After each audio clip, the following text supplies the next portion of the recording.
May the words of my mouth be acceptable in your sight, O Lord, our rock and our Redeemer. Amen.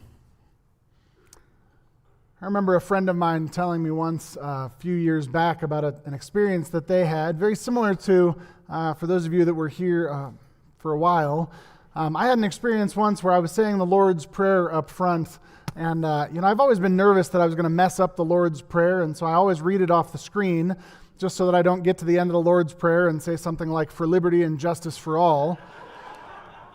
And a friend of mine said, "Well, don't worry about that. I had one time that I was baptizing a kid, and I gave a baptism, and I said, 'I baptize you in the name of the Father and of the Son.'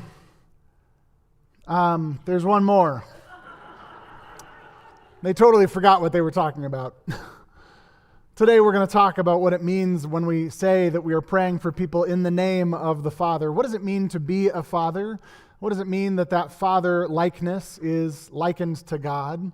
And what does it mean for us, whether we are fathers, whether we're father figures, or whether we're not men at all, and yet you're still considered perhaps a parental figure for those in your community?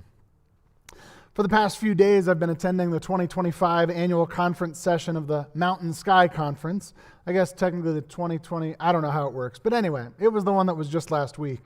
And it's basically the business meeting for our regional body of the Methodist Church. For all of the churches that get together from Colorado, Wyoming, Utah, Montana, and as we like to point out, a tiny sliver of one church in Salmon, Idaho.